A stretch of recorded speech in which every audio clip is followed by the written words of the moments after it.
If you clicked on this video, then you know exactly what this is gonna be. I've only played this mod pack once, and then I was done. Why? Well, let's just say it was difficult to say the least. Difficult is an understatement, because this mod pack is madness. Everything's trying to kill you, but that's exactly why we played, because my friends and I were up to the challenge to defeat one of the most difficult mod packs in Minecraft history. Ladies and gentlemen, today we are taking on RLCRAFT. Hey you! Do you want to play mod packs? Do you want to play them with friends? Single player gets pretty lonely, huh? Then head on over to Bisect Hosting, a great place with great prices for all your server hosting needs. They support so many mod packs that I have yet to find one that they don't. Use code Doublesal at checkout for 25% off your first order. Bisect Hosting, a great site for great servers, because hanging out with pigs, it gets pretty old. Now I'm gonna be honest with you guys, this was not my first time playing RLCRAFT, but that didn't mean I was immune to its dangers. Right off the bat I was running for my life, and it didn't help that all of my friends spawned in completely different areas around the server. Aside from making the basic tools, our main goal was to find each other. Couldn't get much done unless we worked together. Now when people think of RLCRAFT, they think of three things: death, destruction, and disease. And yes, there is disease. But the one thing that comes to mind for me is its tedious nature. And yes, this mod pack is very tedious. Having to start at flint level tools, well, I mean, it's fun, but it's one of the reasons you're not going to see Robert in this video. See, if you're like Robert, you don't like Minecraft with extra steps. By the end of day one, I found myself hiding in a cave. There was a dragon nearby, and it wouldn't leave the area. While I waited for the sun to rise, I kept myself busy. I made myself some stone tools, as well as some throwing knives. I even cut some grass to make twine, and with the twine I made wool to craft myself a bed. The next morning I departed from my cave and drifted towards a castle. I went towards the castle to see if there was anything I could find that would help me in our new adventure. The dragon was still close by, but not close enough to take notice of me. I barricaded the entrance and took a look around. In the courtyard there was a wheat farm, so food wasn't going to be a problem. But the monsters were, so I ended up putting down this weird shrimp creature. And I always made sure to be mindful of where the dragon was. I didn't want to succumb to any surprise attacks. After that, I walked around the castle a little more, and surprise, surprise, there was absolutely nothing. One thing I forgot to mention about RLCRAFT was that you're incredibly limited in regards to what you can do. You have to level up if you want to use certain blocks, certain tools. For example, if you wanted to use iron tools, well, you needed to have level 16 for mining, level 16 for defense, you get the idea. And to level that up, you needed to spend XP. You could get XP from farming, but that was going to take way too long, so as the sun set on day 2, I began putting together plans for my first mining expedition. I bridged across the water and began digging a tunnel towards what I hoped would be a cave. Unfortunately, I forgot that torches worked a little differently in this mod pack. You see, when you placed a torch, it didn't have any light. You actually had to ignite it. I didn't have any matches, so we needed to get flint and steel somehow. I wandered around looking for any surface level iron. I wasn't going to go into a cave, not without torches. All of a sudden I was ambushed by this rock monster, a geonac. Thankfully upon its death, it dropped just what I needed: iron ore. After that I killed some cows, and I decided to drink water from a random pond. I ended up getting parasites because of it. While I had worms eating my insides, I was attacked by this little pixie creature. I was running for my life. What was supposed to be a simple torch run ended up being something much more dangerous. But in the end, it was worth it. Once I was able to smelt my iron and make some flint and steel, I was able to light torches. Now, we were ready to go cave exploring. I took a spiral staircase and ended up coming across this massive cavern. I fought more of those geonacs, the rock monsters, and then after that I went back to the surface to resupply, only to find out that the castle was under attack. With just a single fireball, the dragon was able to demolish the entire second floor, turned all of the blocks to ash. I quickly gathered my things and made it back to the cave. There was no way I was going to go back out there unless I had some armor. So I mined what I could, fought many enemies including these weird enchanted enemies, and then after that, it was finally time to step back out into the surface to find my friends. With the help of a compass, I was able to see my coordinates, because, you know, F3 mode, it doesn't work on here. Back at the village, Xavier was trying to breed dinosaurs. And yes, you heard that correctly. He was trying to breed dinosaurs. Why was he trying to do this? Well, let me just say that he wasn't trying to start a happy family, if that's what you were thinking. As I made my way towards Xavier and Noah, I came across a number of sights, including a dragon's lair, a giant tree, and even a waystone. The downside was that I couldn't break it, so I marked the point anyway and kept going. Not long after, I came across a sandstone tower. Didn't know if it was some type of boss tower, and next to it was a neighboring village. I marked the waystone, and I was surprised to see that my friend Quentin was already there. Quentin had never played RLCRAFT before, so it was my job to show him the ropes. While he gathered his much needed XP to level up, I made sure to stand by and protect him. And then I was one shot by a Vex, so yeah. And that's the thing about RLCRAFT. You'd think it'd be the big things that would get you. A dragon, some type of giant bird. It's the little things, the things that move really fast, the things that have the smallest hitboxes. Those are the ones that kill you. I left Quentin alone, and I went to go break the spawner where the Vex had come from. Turns out that the spawner was a part of a much larger structure, some type of abandoned dungeon. But before I could explore it, I heard Quentin's cries for help. I rushed back to where I had left him, and he was being assaulted by this giant lion monster. Luckily for Quentin, he was able to survive the ordeal. After that, Quentin and I made a commitment not to split up. Shortly after, he went into another portal by himself. Thankfully, he was able to survive somehow. But not for long. Like I said, it's the little things. If Quentin was gonna survive like the greats of old, he was gonna need training. He needed to learn how to take care of himself, so the best way to start was by hunting. He could attack passive mobs and figure out his combat style. Although for some reason, he had a special connection with these dinosaurs, so we had to stop using them as practice dummies. For the next few days, Quentin ran multiple practice drills, mastering the art of self-defense. In the end, he was ready to take on a real challenge.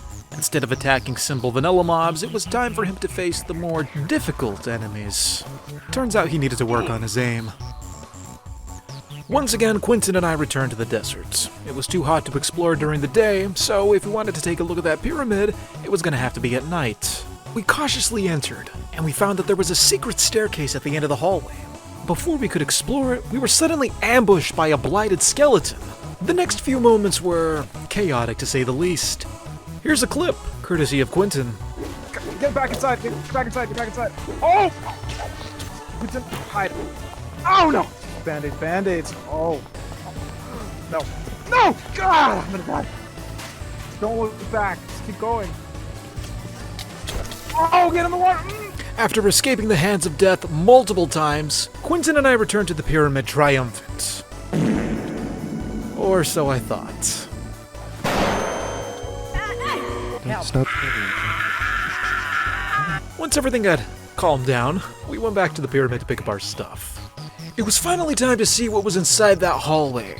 Hopefully it was something worth all that trouble. And what did you know it? It wasn't! That's just how it works for us, I don't know why. A bunch of useless seeds and leather armor. I mean, we got a gold block out of it, but what's one gold block?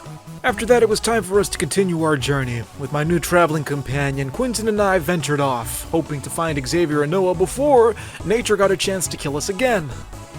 It didn't take long before we found Noah meandering in a swamp. After that, we began our voyage through treacherous waters, only to be immediately drawn back by the sound of a siren's call. With the sound of their songs, these man-eating mermaids pulled us in closer and closer until we were finally within biting distance. Luckily for us, we were armed and well equipped to handle the situation. As for Xavier, well, let's just say he was doing pretty well for himself. Dang, that looked good. Xavier was enjoying the good life, looting villages and even little hotels. He found a number of things from weapons to diamond items. He even found himself some medicine. Yes, Xavier was not only surviving, he was thriving. In fact, he was doing so well that he even had time to stop and try on hats. Looks like Christmas came early for Xavier. With the fleet free to carry on, we started to sail, only to realize that winter was finally upon us. And winter out in the ocean, it's pretty cold, so we had to make a little pit stop on an island to warm ourselves up.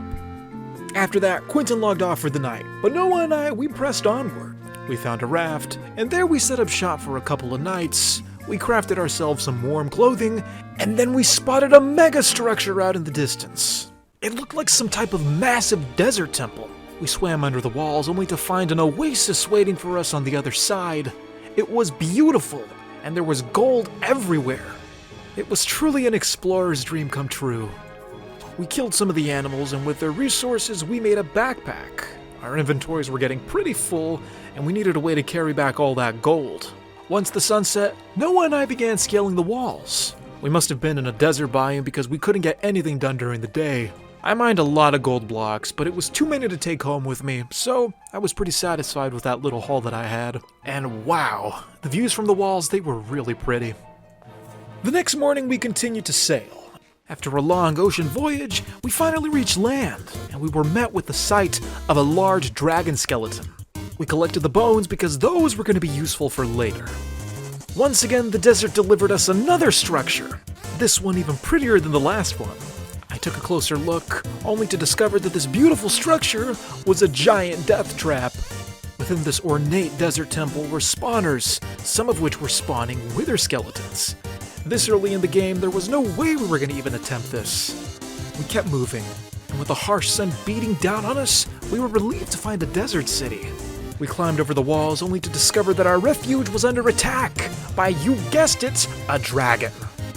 We ran through the narrow streets, hoping that the dragon wouldn't see us. We took cover inside one of the structures, but it was then and there that we decided we had to keep going. Thankfully, Xavier's village was nearby, and with another day's worth of walking, we finally laid our eyes on our new home. I met with Xavier, who was already geared up himself. I don't usually like to live in villages, but this one, you know what, something was better than nothing, especially in this mod pack. I decided to hang my hat in the blacksmith shop. Not only was it spacious, but it also came with a free set of diamond armor. After that, I crafted myself a canteen. I was done drinking straight from the river, and I felt like it was time to evolve. I then crafted myself some water filters. I was done getting parasites. Now that we were finally settled, it was time to get back to progressing in the mod pack, which meant we needed to get more XP. And the best way to get XP is either by mining, or by killing mobs. Luckily for us, there was a battle tower in the nearby village. These towers are pretty simple. Break the spawners, take the loot, but it's kinda hard to do that when you have a siren trying to draw you out into the open. Not only that, but we were freezing. Winter was being so harsh on us and we couldn't get anything done. So we postponed the battle tower in favor of mining. And yes, mining can be very dangerous seeing as how there are a number of creatures down there, but anything was better than freezing. Except silverfish. I do not like silverfish. We got a little brave, so we decided to try out another battle tower, but we are not the most coordinated team. Hey, climb! Oh, wait, I got a bow. Let me snipe him. That guy's fast, dude! He's so fast! We also don't have the best aim. We're gonna tell you. Ow! Chuck! Ow! Ah! Never going with John again. Here, let me get some of these motherfuckers, John. What? Oh, I'm sorry. I was trying to kill a spider. And we have the worst luck. What? The god did not want you to leave, John. We also suffer from a little tunnel vision. Mind if I get some kills? Okay, break the spawners. You get the kills. I'm gonna go to water. Why did you lock me in here? Well, I was leaving. I didn't know you were in there.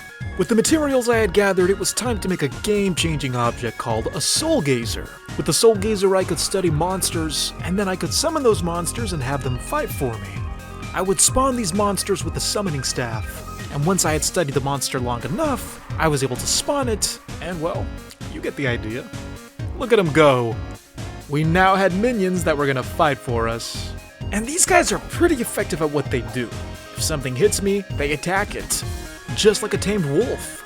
Xavier and I, we decided to put our new minions to the test. His were the red ones and mine were the gold ones. Back at the battle tower, the minions proved to be very helpful. Unfortunately, the battle tower golem proved to be a little more difficult. While the golem was idle, I tried to pick up my loot while Noah tried to recover his stuff. I guess he doesn't attack you if you leave him alone because he wasn't doing anything. While my minions distracted him, I decided to knock him off, and it nearly costed me my life. Seeing how he was stuck in the water, and I was blocks away from him, I assumed I was perfectly safe, so I decided to snipe him with my bow. I had never been more wrong. With his fireballs, he began to demolish every floor of the tower until I was finally on the ground level. As I tried to get away only a block away from my boat, he delivered the final blow.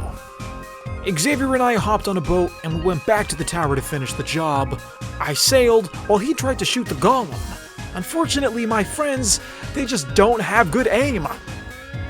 In the end, I lost absolutely everything. Thankfully, I had that set of diamond armor from the blacksmith shop, so it wasn't all that bad. I even took it up a notch by crafting myself a diamond halberd. With my new weapon, I felt like I was ready for anything. Seeing as how the battle tower golem was able to demolish us in a few seconds, we decided that we would spend the next few days leveling up and making some new gear. We even started a new mine shaft. With all the materials we collected from our new mine, we were able to craft baubles. These special magical items that would give you extra health, or they would give you speed, or any other cool effects that would be very useful in battle. Another amazing object that I just had to have was a healing pad. It was basically a block that you stood on, and it would heal you.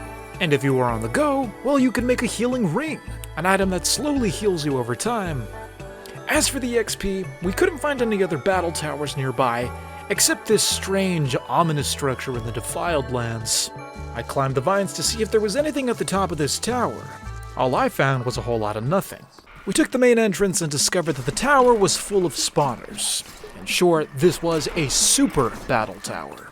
It didn't take long before we found ourselves retreating, being chased by death itself. This was a challenge we were going to have to save for later. It was back to the drawing board. Now, I loved living in a village and all, but to be honest, I thought we could do better. So I started to demolish some buildings, starting with the blocks around the Waystone. It was time to build our stylish safe haven, and with the nearby castle that naturally spawned, I would use the walls as my own personal quarry.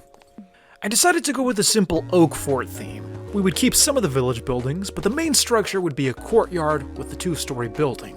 The first floor being the Waystone room, and the second floor being someone else's room, if anyone wanted it. In one of the old villager buildings, I even decided to put in a new nether portal. I decided to take a little peek, but I was quickly asked to come back because on the other side, demons were already coming through. After doing a little exploring with Noah, we decided that the nether was way out of our league, seeing as how there was a nether fortress with a wither inside. At the end of my little construction project, I was pleased to see that the results were more than suitable for all of our needs. Although I did have to add doors in front of the nether portal because those demons would not stop coming through. But yeah, our base was now safe and better than ever. After that, our goal was to create an avian saddle. There were these birds called rocks, and you could actually ride them. But to make one we needed troll leather, and trolls could only be found in the deepest caves. These things were pretty rare. It was difficult to find them, and we spent a lot of time looking for a single troll, but we did find a few treasures along the way. For example, right beneath the swamp biome, we ended up discovering this massive dungeon. As soon as I broke through that first wall, I knew that taking this dungeon was not going to be easy. Within a matter of seconds, zombies just started swarming out of the hole that I had made, and they surrounded me quickly. Once I moved on into the first room, I then carefully proceeded into the second, then the third, but this was not easy. Taking each room of the dungeon was a battle of its own, because the monsters would spawn so frequently it was hard to keep up. I met Noah at a nearby Waystone, because if we were going to take this dungeon, then we needed to do it together. Xavier eventually joined, and after we cleared out the dungeon, we still had yet to find our troll. Thankfully, I was able to find one in an ice cave. Not just one, but I found several. And trust me, it took hours to do this. I didn't find them, simultaneously. But after I had gotten my troll leather and my troll tusk, because that's something we needed too, it was time to go get some feathers from these evil brown birds. Once I had all the necessary materials to make my saddle, I went back to the house to see that Xavier had actually started a fish farm. These silex fish were going to be useful in making a treat that we could use to tame our birds. I crafted my saddle, prepared my treats, and then I was off, searching for the ultimate bird buddy. I came across a creature known as a ventoraptor. I tamed that one, and that thing is super fast.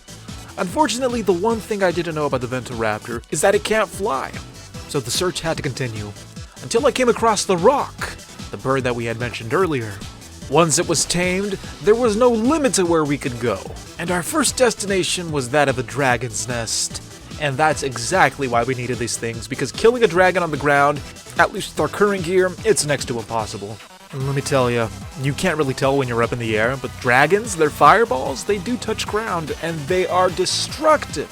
I was still getting used to the flight mechanics, and the dragon, he took advantage of my novice nature and shot me down. To make things worse, I went back to my house after the battle, and for some reason the whole thing was burned down. I had to move out, so I picked up my things and I moved over to the next building that I had just constructed. After that, I made myself a little housewarming gift. It was winter and I desperately needed a heater.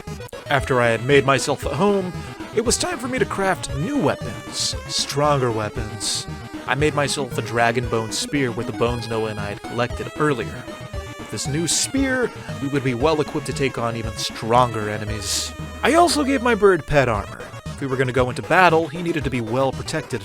I then discovered a new ability that my bird had. I guess I could pick things up and carry them wherever I wanted to, including players. We went back to the dragon for a rematch. Unfortunately, the dragon had luck on his side because all of a sudden, we were facing the wrath of hell. The sky was swarmed with these flaming skulls and these giant eyeball creatures. It was supposed to be a simple 2v1. What are the odds of this happening? I hid in a windmill, but little did I know that those things were actually self-destructive. The sky was infested with these things. Once again, our dragon battle was gonna have to wait. Then all of a sudden, as soon as I finished clearing up the last of these things, guessing either Noah or Xavier took out the dragon because I wasn't there when it happened. In the end, Noah ended up scavenging all of the dragon scales. With both of us out in the freezing cold, Xavier and I patiently waited outside for what felt like hours just for Noah to give us our share of the loot. In the end, he kept all the dragon scales while I got the dragon hearts. Xavier, I don't even know what he got. But the dragon heart was a pretty good cut, because with this, I could make myself a dragon canteen. Now, why is that better than a regular canteen? Because when you drink out of a dragon canteen, the water is already purified.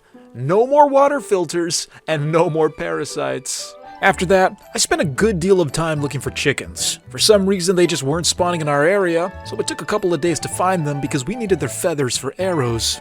Once I found them, I began to lure them into a village with seeds, and then I trapped them inside a random house. There I would continue to breed them until we had enough chickens to make enough arrows. Once that was done, it was time for a bow upgrade, so I made a dragon bone longbow. Wow, that's a mouthful. I then rolled all of my weapons to get good qualities, with legendary being one of the top qualities anyone can get. Back at the town which we had dubbed Chicken City, I noticed that I had a new chicken friend, although this one was a little strange looking, and for some reason he did not like Xavier or his bird. Picking up the feathers, we decided to make iron arrows. We didn't have any flint around, and iron arrows were a little better. Once everything was set, Xavier and I began flying towards the dragon. Noah had yet to get a mount of his own, so Xavier gave him a ride, although he did look a little glitchy. After that, Xavier swapped with me and I carried Noah. Unfortunately, this flight was doomed to fail.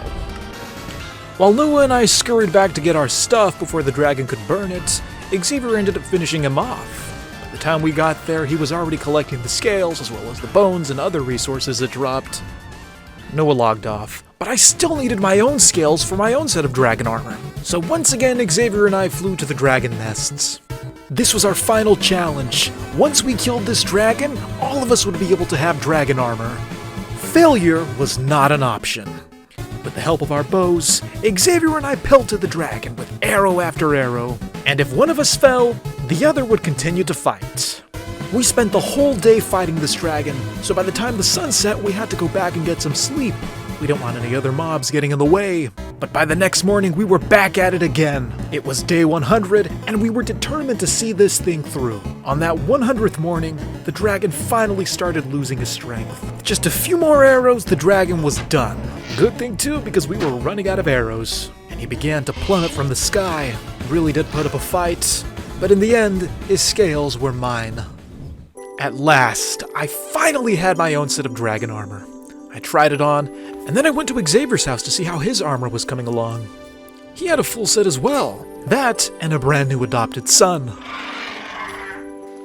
With less than a couple of days to spare, we finally got our dragon armor, and also our trophy. That skull looked pretty good where it was.